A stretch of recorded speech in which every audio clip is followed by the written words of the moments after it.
What's up, guys? I just wanted to shoot this video while I had some time in the car. This is about the Ribbon Boost program. So I'm going to give you the quick down and dirty. What happens is you join Ribbon, obviously, go to the website, join Ribbon, get the app, all that, sign up. Then you upload your buyer's information and their pre-approval letter, which is fully verified pre-approvals, income, assets, employment, etc. And they get approved to be one of the Ribbon customers. Then you're going to upload the houses they're interested in. And go ahead and upload those as early as possible, because it typically takes about 24 hours, but it didn't take me that long last night, but it did take all day, maybe 12 hours to get the top number that Ribbon will pay. If your top number matches what your buyer wants to offer, then you offer it. You just figure out that part of it, but that's the highest. They're going to give you the highest number that they'll offer. What's happening is Ribbon is going to say, hey, Eli, you're now a cash buyer, because we're going to ensure that the closing will close with cash if your loan doesn't close in time. So you literally write a cash offer with a 7-day inspection period. The 7-day inspection period is the only way the deal dies. So the seller is confident, as long as the house isn't crap, it's going to close. Ribbon's going to look over the inspection, but in general, as long as the house isn't a mess, it's going to be just fine. So you turn around. Let's say the house is listed for $225. This is exactly what happened yesterday. House is listed for $225. We make an offer, because Ribbon said we could, of $260. Seller's going to look at all the offers and go, hold on, I got a $260 guaranteed cash closing. So why would I not take that? And the answer is, you would. You would absolutely take that. So then we move forward, and then what's happening in the background while the seller has got a guaranteed cash closing outside of the inspection period, the buyer is working on getting their loan behind the scenes. Yes, it costs your buyer some money. 1% of the purchase price to ensure the closing. Insurance is the word I'm using. It is ensuring that if, just like your car, if you crash your car, your insurance pays for it. In this case, if we crash our loan, this company, Ribbon, that we is the insurance company, will say they pay for the house if the loan crashes. So if the loan crashes, Ribbon buys it with cash. If that happens, if we don't close in time with our loan, or something happens to the buyer's loan, the Ribbon buys it, and the amount of money that the buyer owes goes up to 2%. So in this case, it was $260, so it's 1% to ensure the closing. And that means not using the seller, the buyer, Ribbon's money, not using Ribbon's money. We close it with our loan. It costs us 1%, which is what we put in as earnest money. In the event our buyer can't close the loan and Ribbon has to spend their money, it's another 1%, so $5,200 total. Let's just run with that number.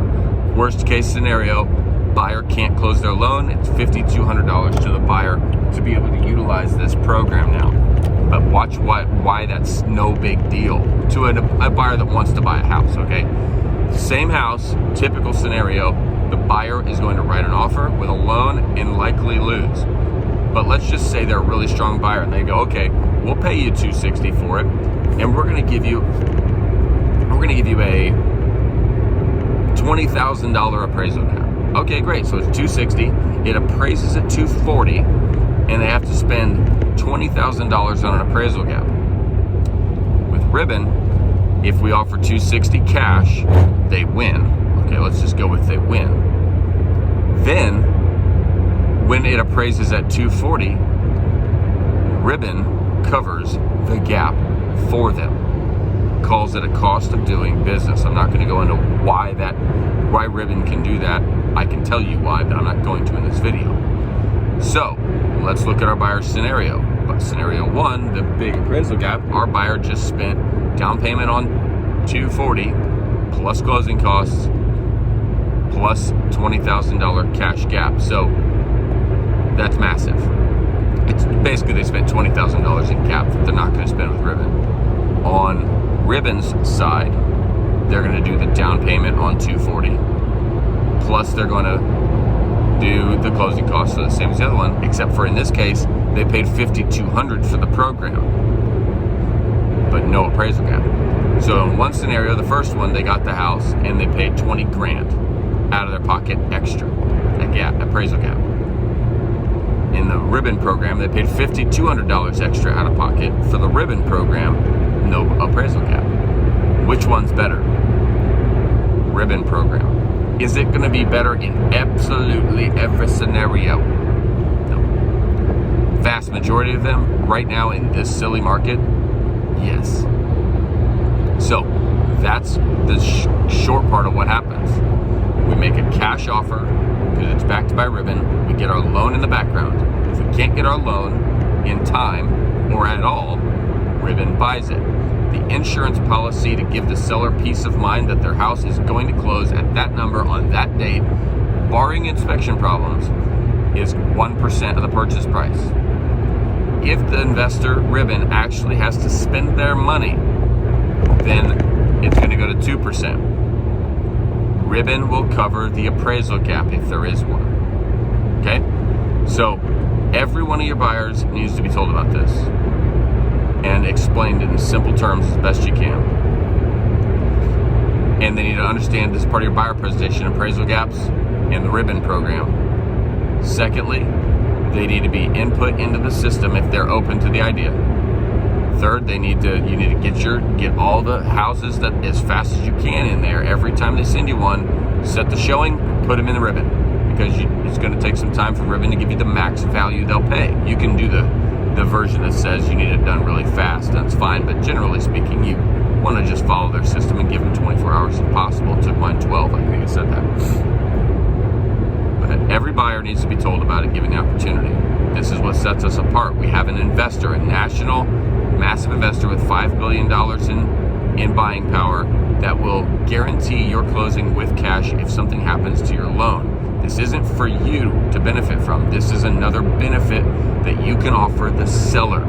You're offering the seller a guaranteed cash closing, even though you're a loan buyer. Yes, it costs you money. Of course it does. Everything that benefits the seller costs you something. In this case, to give them that peace of mind, costs you 1%. If your loan comes through in time, like it's planning on, it's going to cost you 1%. If the investor ribbon has to actually buy your house and sell it back to you, it's going to cost you 2%. Well, let's just run the numbers. 2%, worst case scenario here, 2% is going to cost you on a $300,000 house. Going to cost you $6,000.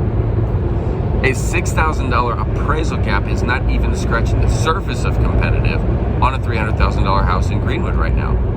So you're either going to pay a $20,000 appraisal gap to be competitive, or you're going to pay ribbon $6,000 to buy the house for you if your loan doesn't come through. If your loan comes through, it cuts in half.